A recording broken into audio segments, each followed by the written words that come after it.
15% eyesight remains. Imran Khan's son flags ex-PM's health in Pakistan jail. Minnesota ICE drawdown underway and surge should end, Trump's border czar says. Ukrainian capital Kyiv under massive attack from Russian missiles, officials. Air India Flight 171 crash likely caused by pilots, almost certainly intentional, action, Italian report claims. US House votes against Canada tariffs in rare rebuke to Trump.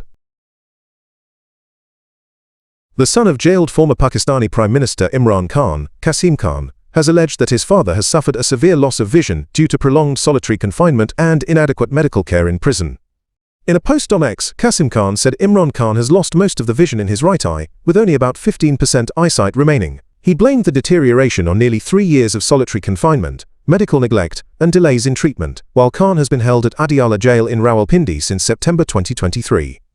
Qasim Khan accused Pakistan's authorities and military leadership of responsibility for his father's condition and said he and his brother have been denied visas to visit him, despite his declining health. He called on international human rights organizations and democratic governments to intervene.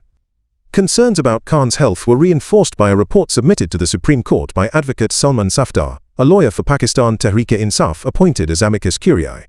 Safdar said Khan told him that his eyesight had deteriorated sharply over the past few months, after initially experiencing blurred vision that he reported to jail authorities without receiving timely care.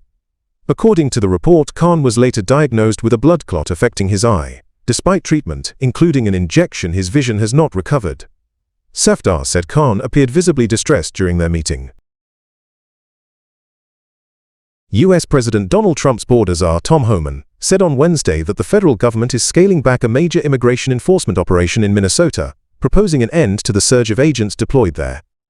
Under Operation Metro Surge, the Trump administration sent around 3,000 immigration enforcement agents to Minnesota by the end of January, concentrating efforts in Minneapolis to carry out deportations. Speaking at a press conference, Homan said he had proposed concluding the surge and that President Trump had agreed. He added that about 700 agents were already withdrawn last week, and that many of the remaining officers brought in from other states are expected to leave Minnesota in the coming days. Homan said the decision was partly due to what he described as unprecedented cooperation from local law enforcement agencies in the state. The operation has drawn strong opposition from Minnesota Governor Tim Walz and other Democratic officials, who have criticized the scale and tactics of the enforcement effort. In Minneapolis, the presence of immigration agents, often wearing face coverings and military-style gear, sparked repeated protests. Residents have confronted agents by blowing whistles and filming arrests on their phones. Ukraine's capital Kyiv came under a massive Russian missile attack early Thursday, with explosions reported across the city, Ukrainian officials said. Kyiv Mayor Vitaly Klitschko said the assault was ongoing, and that both residential and non-residential buildings were hit on either side of the Dnipro River, which divides the capital. He said missile fragments fell near 2 residential buildings in one district, but no fires broke out and no casualties were immediately reported. Emergency medical teams were deployed to affected areas. The head of Kyiv's military administration, Timur Tkachenko, said at least one strike was recorded in an eastern suburb of the city. Reuters witnesses reported hearing multiple explosions as air raid alerts remained in force well after midnight. The southeastern city of Dnipro was also targeted, according to regional officials. Some private homes and vehicles were damaged, but there were no reports of injuries. Ukraine remains on high alert as Russia continues long-range missile strikes on major cities and infrastructure. India's Supreme Court of India on Wednesday sought a progress report into the investigation of the Air India Flight 171 crash in Ahmedabad, as new media claims abroad put a pilot at the center of the disaster that killed 260 people.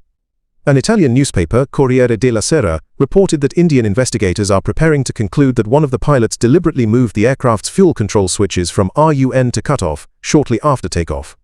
The report said investigators have found no technical defect in the aircraft, a Boeing 787 Dreamliner, suggesting human action as the likely cause. It cited cockpit voice recordings, cleaned of background noise, which allegedly identify which pilot operated the fuel switches. The newspaper said the pilot commander Sumit Subhawal, who died in the crash, is at the center of the findings. However, it added that it is not yet clear whether India's final investigation report will explicitly assign responsibility. Indian pilots, associations and Sabharwal's family criticized the report, accusing it of prematurely placing blame on the crew and calling for greater scrutiny of the airline, aircraft manufacturer and operational factors. India's Accident Probe Agency, the Aircraft Accident Investigation Bureau, and the Civil Aviation Ministry did not respond to requests for comment.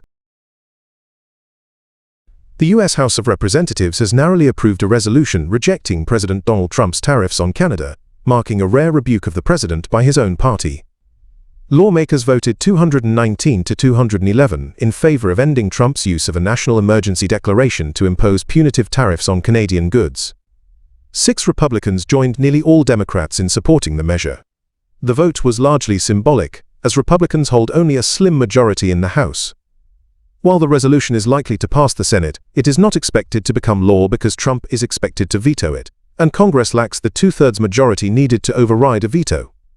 The House vote followed growing frustration among lawmakers over rising costs for U.S. consumers and damage to businesses involved in cross-border trade. Representative Gregory Meeks, who introduced the resolution, said Canada does not pose a national security threat and criticized the justification used for the tariffs. "Canada isn't a threat, Canada is our friend, Canada is our ally," Meeks said during the debate.